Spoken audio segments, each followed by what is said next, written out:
साथीहरु फेरि पनि स्वागत छ मेरो च्यानलमा र आज हामी नयाँ टपिक गर्दैछौँ र हाम्रो टपिकको नाम छ maxima and minima of the function of two variable. भन्दा अघिल्लो हामीले पार्शियल डेरिभेटिभ गरेका थियौँ, त्यसमा हामीले धेरै टपिकहरु गरेका थियौँ। हजुर छुट्नु भएको छ भने मेरो च्यानलमा जानुहोस्, त्यहाँ छुट्टै प्लेलिस्ट छ, त्यहाँ हजुर हेर्न सक्नुहुन्छ पार्शियल डेरिभेटिभको। र आज हामी म्याक्सिमा र मिनिमा निकाल्दैछौँ टु भेरिएबलको। र यसमा चाहिँ हामी यी वर्किङ मेथडबाट सुरु गर्छौँ। वर्किङ रुल लेख्छौँ हामी, अनि त्यो बुझ्दै हामी वर्किङ रुल लेख्दै गर्छौँ। र हामी वर्किङ रुल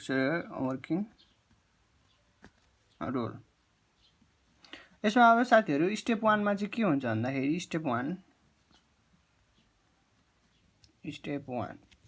अब जस्तै साथीहरु हामीले चाहिँ कुनै फंक्सन दिएको हुन्छ यसमा, अनि हामीले चाहिँ त्यसलाई एफ केही टर्ममा सपोज गरेर लेख्नुपर्ने हुन्छ। जस्तै अब right given function z is equals to fx comma y, z is equals to x comma y। अब जस्तो साथीहरुमा हामीले चाहिँ यो गरिसकेपछि अनि त्यसपछि find dz upon dx and dz upon dy। साथै सुरुमा चाहिँ अब हामीले कुनै फंक्सन दिएपछि त्यो फंक्सनलाई चाहिँ हामी सपोज गरेर z इक्वल्स टु यस्तो टर्ममा लेख्नुपर्छ। र त्यो लेखिसकेपछि हामीले चाहिँ हाम्रो चाहिँ dz upon dx and dz upon dy हामीले यो निकाल्नु पर्ने हुन्छ। र स्टेप 2 मा चाहिँ हाम्रो के हुन्छ भन्दाखेरि स्टेप 2 अब त्यति गरिसकेपछि हामीले चाहिँ के गर्ने भन्दाखेरि चाहिँ हामीले dz upon dx is equals to 0 गर्ने, dz upon dz is equals to 0 suppose गर्ने भन्दाखेरि लेख्ने, dz upon dz लाई चाहिँ 0 सँग इक्वल गर्ने, र dz upon dy लाई पनि हामीले 0 सँग इक्वल गर्ने। यसलाई हामी i राखौं। अब त्यसरी यो दुईटालाई चाहिँ हामीले सिकेपछि हामीले यो दुईटालाई चाहिँ सल्भ गर्ने, के गर्ने भन्दा सल्भिङ i and i र i सल्भ गर्ने। सल्भ गरिसकेपछि अब सल्भ गरेपछि त हाम्रो भ्यालु निक्लिन्छ नि त x र y को चाहिँ। अब चाहिँ सपोज मात्र है, suppose x is equals to चाहिँ a आयो रे एन्ड अब y इज इक्वल्स टु चाहिँ b आयो, रे भन्दाखेरि is the solution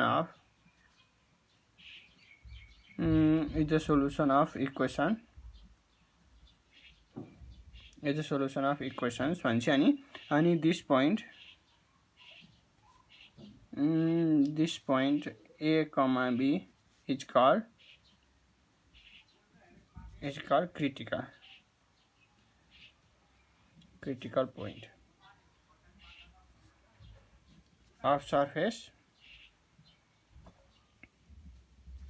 fx comma y हो साथीहरु। अब यहाँ हेरौँ है, जुन अब जस्तै सुरुमा हाम्रो दिएको फंक्सनलाई हामीले लेख्यौं हैन, त्यसै हामी त्यहाँबाट त्यसको डेरिभेटिभ गरौँ x को र y को टर्ममा रेस्पेक्टिभली। त्यसरी त्यो डेरिभेटिभ हामी 0 सँग इक्वल गरौँ, र त्यो 0 सँग इक्वल सल्भ गर्दाखेरि जुन भ्यालु x र y को आउँछ नि हो, त्यसैले हामी क्रिटिकल पोइन्ट पनि भन्छौं, र यसलाई हामी स्टेशनरी पोइन्ट पनि भन्छ। क्रिटिकल र पोइन्ट र स्टेशनरी पोइन्ट नजिकिनु होला। जुन चाहिँ दुईटा गिवन फंक्सनको derivative in term of x in term of y गरेर डेरिभेटिभ गर्छौं, र त्यही डेरिभेटिभलाई हामी सल्भ गर्छौं, र त्यो सल्भ गरेर x र y को जब हामी भ्यालु निकाल्छौं त्यसलाई भन्छौं हामी क्रिटिकल पोइन्ट। र हो यदि आइसकेपछि साथीहरु अब क्रिटिकल पोइन्ट आइसकेपछि अब स्टेप 4 हामी हेरौँ। स्टेप 4 मा चाहिँ के हुन्छ भन्दाखेरि अब स्टेप 4 मा चाहिँ हामीले अब भ्यालुहरु निकाल्नु पर्छ सर्टेन टर्मको। जस्तै अब साथीहरु मैले यो भन्दा अघिल्लो पार्शियल डेरिभेटिभ गर्दाखेरि हजुरलाई भनिसकेको थिए हजुरले याद गर्नुभयो कि हैन।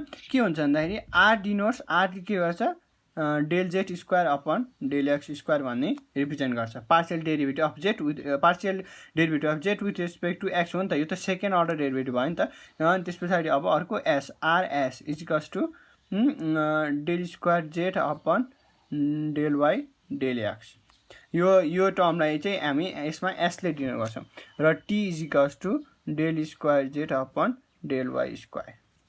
है साथीहरु, अब हामीले चाहिँ यो अब म्याक्सिमा पर्छ कि मिनिमा पर्छ भनेर चेक गर्न चाहिँ हामीले यिनीहरु हामीलाई चाहिँ खास गरी r s t को भ्यालु चाहिन्छ। र साथीहरु यो हजुरलाई मैले अगाडि नै पार्शियल डेरिभेटिभ भनिसकेको छु, हजुर छुट्नु भएको छ भने पहिला एक्चुअली पार्शियल डेरिभेटिभको फर्स्ट भिडियो हेर्नुहोस्, त्यहाँनेर यसको बारेमा थोरै मैले भनेको छु। र स्टेप 4 मा चाहिँ हामी के गर्छौं भन्दाखेरि हामी फाइन्ड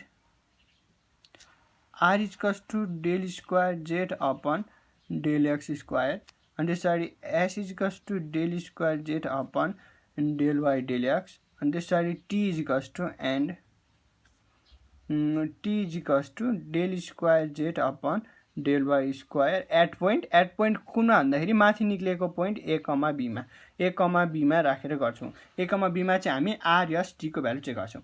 अब जस्तो साथीहरू यो भएन स्टेप 1 मा हामीले यो गऱ्यौँ, स्टेप 2 मा यो गऱ्यौँ अनि त्यसरी यो स्टेप 3 साथीहरू स्टेप 3 मा हामीले यो लेख्यौँ। अब साथी स्टेप 4 मा चाहिँ हाम्रो के हुन्छ भन्दाखेरि स्टेप 4 मा चाहिँ हामी के गर्छौँ भन्दाखेरि हेर्नुहोस् calculate RT minus S square and examine following cases। हामी अब फोर्थ केसमा चाहिँ अब जस्तै आर को नि आरटीएसको भ्यालु आइसकेपछि हामी चाहिँ आरटी माइनस एसको भ्यालु निकाल्छौँ होइन। जस्तै अब भ्यालु राखेर हामी निकाल्छौँ। अनि जस्तै अब हामी चाहिँ फलोइङ केसेस हेरौँ है। अब जस्तै वेन के हुन्छ भन्दा suppose R T minus S square चाहिँ 0 भन्दा ठुलो आयो अनि and R is greater than 0 then point A comma B is minima जस्तै अब यो आरटी माइनस एस स्क्वायर चाहिँ 0 भन्दा ठुलो भयो र आरको यहाँ भ्यालु निकाल्दाखेरि पनि 0 भन्दा ठुलो आयो भने चाहिँ त्यो पोइन्ट ए कमा बी चाहिँ हामी मिनिमम भनेर लेख्छौँ। अनि त्यसरी and function A comma B is minimum value. त्यो फङ्सन ए कमा बी चाहिँ मिनिमम भ्यालु भयो। अब साथीहरू अर्को केसमा के हुन्छ भन्दाखेरि अर्को केस हेरौँ। अब हामी अर्को केसमा के हुन्छ भन्दाखेरि सेकेन्डमा के हुन्छ भन्दाखेरि अब when RT minus S square is greater than 0 होइन। R T minus S square greater than 0 भयो and R is less than 0 then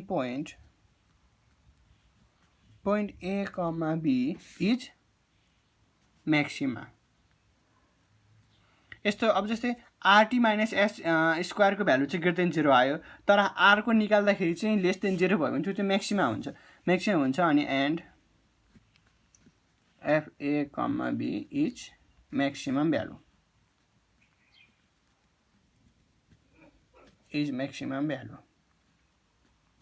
अब साथीहरू अर्को केसमा अब के हुन्छ भन्दाखेरि अब जस्तै when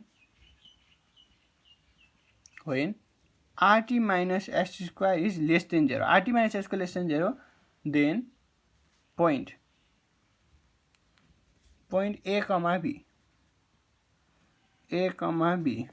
comma B is neither maxima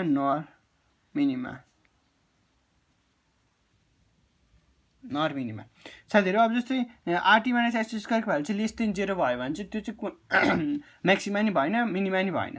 र अब हाम्रो लास्ट कन्डिसन चाहिँ के छ भन्दा साथीहरू when RT minus S square equals to 0 RT minus S square equals to 0 then further investigation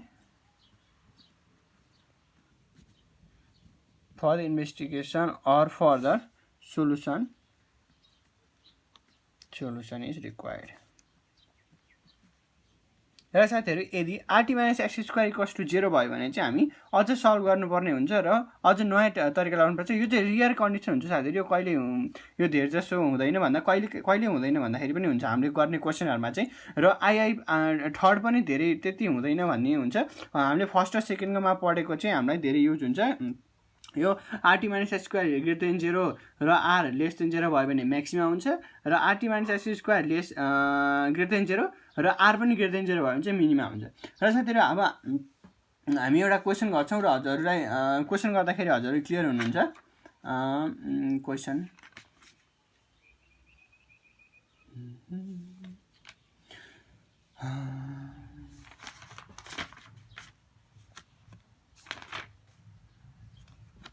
र अब हामी एउटा क्वेसन गरौँ। क्वेसन चाहिँ के हुन्छ भन्दाखेरि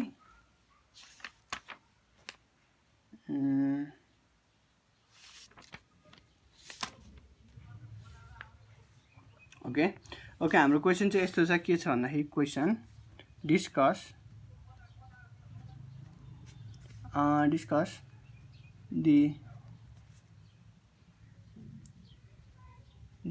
the maxima or minima of the function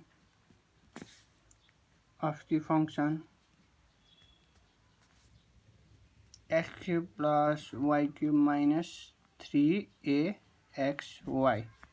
Also find the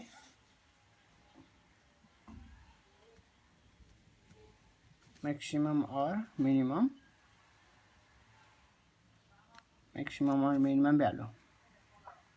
साथीहरु हाम्रो चाहिँ क्वेसन यो छ भन्दाखेरि अब हामीले चाहिँ सुरुमा के गर्नु पर्यो भन्दाखेरि चाहिँ हामीले यो गिवन फंक्सनलाई चाहिँ अब हामीले सोलुसन यो गिवन इक्वेसनलाई चाहिँ हामीले फंक्सनको टर्ममा लिनु, late f x, y = x cube plus y cube minus 3axy।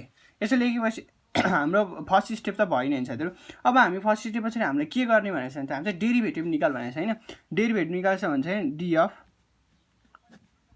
upon dx = 3x² minus 3ay। किनकि साथीहरु y को 0 हुन्छ अनि त्यसपछि x को 1 हुन्छ अनि y को निक्लिहाल्छ हैन त। भन्दाखेरि अब साथीहरु अनि df upon dy पनि निकाल्नु पर्यो हामीले। df upon dy निकाल्दाखेरि के हुन्छ भन्दाखेरि 3y² minus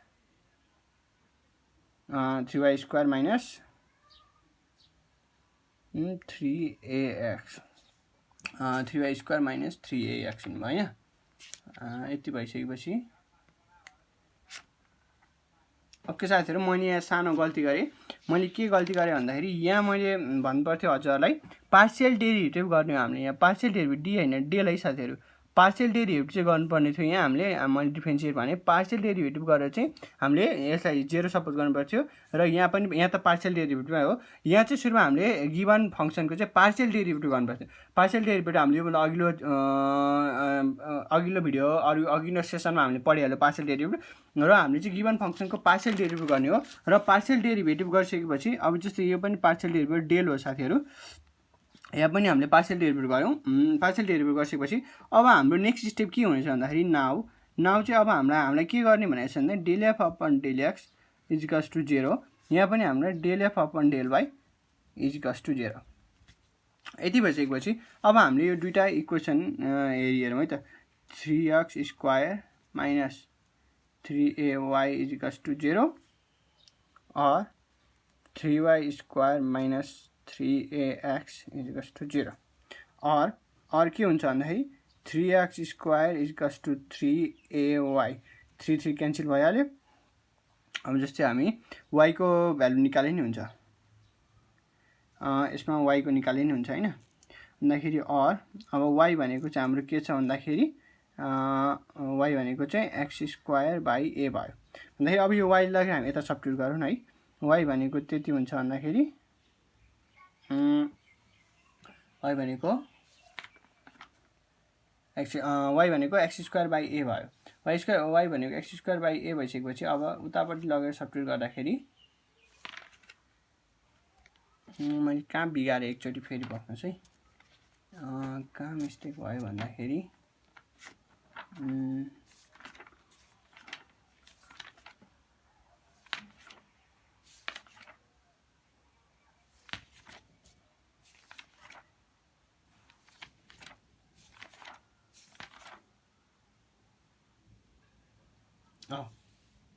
के हुन्छ भन्दा y = अब यसमा चाहिँ हामी x को ठाउँमा भन्दा y को टर्ममा भन्दा नि हामी चाहिँ a छ नि त। यहाँ हामी चाहिँ a को टर्ममा भ्यालु निकालौँ न यहाँ। अनि देयरफोर के हुन्छ भन्दा a = x² / y भयो हैन। जस्तै अब हामी चाहिँ 3y² minus 3 * a भनेको चाहिँ x² / y * x² / x = 0 भयो। अब यसरी लेख्दा के हुन्छ भन्दा 3y³ minus 3x³ equals to 0 भयो नि। अब जस्तै 3y³ इजिकल्स टु 3x³ भयो भन्दाखेरि y इजिकल्स टु चाहिँ x आयो। के भयो भन्दाखेरि साथीहरू y इजिकल्स टु x भयो। देयरफोर अब y इजिकल्स टु x भइसकेपछि a को भ्यालु के आयो भन्दाखेरि a equals to x² upon y भयो हैन। x² upon a y equals to x भनेपछि यो हुन्छ। एउटा x आयो a इजिकल्स टु x आयो। a इजिकल्स टु x अनि y इजिकल्स टु a भयो। किनकि x इजिकल्स टु y छ, त्यस पछाडि x भनेको a y भनेको a आयो भने चाहिँ हाम्रो क्रिटिकल पोइन्ट चाहिँ के आयो भन्दा साथीहरू क्रिटिकल पोइन्ट चाहिँ हाम्रो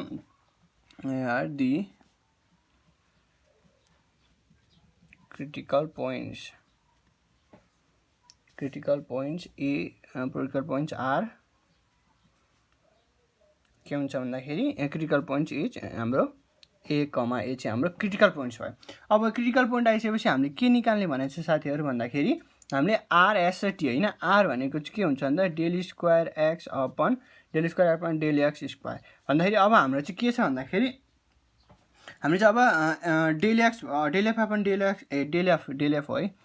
del f upon del x square भन्छ। Del f upon del x भनेको के छ भन्दा 3x स्क्वायर माइनस 3ay छ नि। अब यसलाई फेरि पार्शियल डेरिभेटिभ गर्दाखेरि के आउँछ भन्दाखेरि 6x मात्रै हुन्छ नि त, किनकि यो टर्म त पुरै 0 हुन्छ, यसमा x छैन अनि यसको पार्शियल डेरिभेटिभ गर्दाखेरि 6x भयो इजिकल्स टु 6x भयो हैन। 6x भयो। अब s भनेको हाम्रो के छ भन्दा del square f upon del x del y equals to यो भनेको के भन्दा साथै डेल अपन डेल x। यो चाहिँ हामीले del f upon del y लाई चाहिँ हामीले डेल x को टर्ममा पार्शियल डेरिभेटिभ गरेको। त्यो भनेको चाहिँ साथीहरू अब जस्तो यहाँ हेर्नुहोस् है, यो भनेको के छ 3y स्क्वायर माइनस 3x, यसलाई चाहिँ हामीले x को टर्ममा डेरिभेटिभ गर्ने क्या। यो भनेको पुरै 0 भइहाल्यो। यो भने x भनेको 1 हुन्छ भनेदेखि यसको पुरै भ्यालु के आयो भन्दाखेरि -3 आयो। अब t हेरौँ है, t भनेको चाहिँ y लाई हामीले चाहिँ फेरि डेरिभेटिभ गर्ने हो dy स्क्वायर इजिकल्स टु अब साथीहरू यता नलेखौँ। अब साथीहरू हेरौँ त df अपन dy भनेको के छ 3y स्क्वायर माइनस 3ax हैन त। भन्दाखेरि यतापट्टि x मा कुनै पनि y को टर्म छैन भन्दा यो त पुरै 0 भयो भन्दाखेरि यतापट्टि के हुन्छ भन्दाखेरि 6y हुन्छ, 6y भयो। अब साथीहरू अब हामी चेक गरौँ है। अब हामी चेक गरौँ के भन्दा rt माइनस x स्क्वायरको के आउँछ भन्दा r भनेको के हुन्छ x। हामी चाहिँ अब यहाँ the critical point is a, a भन्छ। a, a मा चाहिँ r को भ्यालु के हुने भयो भन्दाखेरि त 6a हुने भयो नि। x को ठाउँमा a राखेपछि 6a हुने भयो 6a अनि t भनेको 6y छ भन्दाखेरि 6a नै हुने भयो इन्टु 6a। अब माइनस s भनेको के छ -3a को होल स्क्वायर इजिकल्स टु अब के हुन्छ 36 माइनस 9 होलको a square equals to 27a square भनेको यो ग्रेटर देन 0 हुन्छ। 27a स्क्वायर भनेको ग्रेटर देन 0 हुन्छ। अब हामीलाई के भयो भन्दा साथीहरू चाहिँ rt माइनस x स्क्वायर भनेको ग्रेटर देन 0 भयो अनि r भनेको 6a हुन्छ, यो ग्रेटर देन 0 छ भन्दाखेरि यो ग्रेटर देन 0 भयो इजिकल्स टु 6a भनेको ग्रेटर देन 0 भयो। दुइटै पोजिटिभ छ नि त, अब नेगेटिभ हुने कुरा भएन, त्यही भएर ग्रेटर देन 0 भयो। यहाँ a स्क्वायर भइसकेपछि अब a को भ्यालु त पोजिटिभै छ, त्यही भयो अनि त्यस पछाडि यो ग्रेटर देन 0 भयो भन्दाखेरि अब साथीहरू हामी के लेखौँ भन्दाखेरि since at point a, rt minus x square is equals to 27a square which is greater than 0 and r is equals to 6a which is also greater than 0. त्यसरी so point a comma a is minima and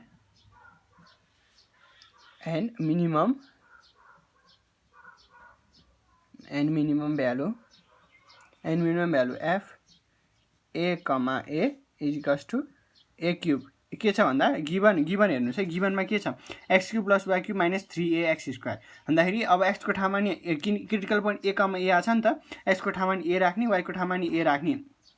अब यहाँ critical point a comma b आएको भए x को ठाउँमा a y को ठाउँमा b हुन्थ्यो भन्दाखेरि a cube plus b a क्यूबै हुन्छ माइनस 3a अनि x को नि a y को नि a भन्दाखेरि के हुन्छ a cube plus a cube 2a cube minus 3a cube भन्दाखेरि यसको अब म्याक्सिमम भ्यालु चाहिँ के हुने भयो, मिनिमम भ्यालु चाहिँ माइनस a क्यूब भयो अनि यसको minimum value minus a cube भयो। हो साथीहरू हामीले यसको वर्किङ प्रोसेस यति नै हो। यति गरिसकेपछि हाम्रो सोल्युसन सकिन्छ। र साथीहरू आज हामीले वर्किङ 2 भेरिएबलको वर्किङ प्रोसेस एउटा इक्जाम्पल गऱ्यौँ। अब नेक्स्ट भिडियोमा हामी यही 2 भेरिएबल सम्बन्धी केही क्वेसनहरू अझ थप गर्छौँ, कुनै अलिअलि गाह्रो खालको हल्का, अनि त्यसरी हामी 3 भेरिएबल मुभ गर्छौँ। र यो वर्किङ प्रोसेस चाहिँ हजुरले ध्यान दिनुपर्छ। वर्किङ प्रोसेसमा सुरुमा हामीले के गर्ने हो भन्दाखेरि पहिला फङ्सनलाई सपोज गर्ने हो, त्यसरी partial derivative with respect to X र partial derivative with respect to Y. अघि मैले सुरुमा डेरिभेटिभ भनेको छु, मलाई माफ गरिदिनु न, म झुकेँ। त्यसरी हामीले त्यसलाई जेरोसँग इक्वल गरेर त्यो सल्भ निकाल्ने हो। र त्यसलाई सल्भ गरेर जुन भ्यालु आउँछ त्यो चाहिँ क्रिटिकल पोइन्ट हुन्छ। र त्यही क्रिटिकल पोइन्टमा बसेर चाहिँ हामीले आरएसटीको भ्यालु निकाल्ने हो। र आरएसटीको भ्यालु निकालिसकेपछि आरटी माइनस एस स्क्वायर निकाल्ने हो। र आरको value greater than 0, RT minus S square value greater than 0 भयो भने मिनिमा हुन्छ। अनि एउटा आरटी माइनस एस स्क्वायरको ग्रेटर देन 0, आरको लेस देन 0 भयो भने म्याक्सिमा हुन्छ। र अरू दुईवटा कन्डिसन हामीलाई खासै सोध्दैन, हामीले गर्नुपर्ने भनेको फर्स्ट र सेकेन्ड कन्डिसन मात्रै हो। र आजको भिडियो हजुरलाई कस्तो लाग्यो बुझ्नुभएको भएन? बुझ्नुभयो भने साथीहरूमा सेयर नै गरिदिनु होला, लाइक नै गरिदिनु होला, बुझ्नु भयो भने कमेन्ट गरिदिनु होला। र फर्दर अपडेट रहनको लागि मेरो च्यानल सब्सक्राइब नै गरिदिनु होला। आजको लागि यति नै, धन्यवाद।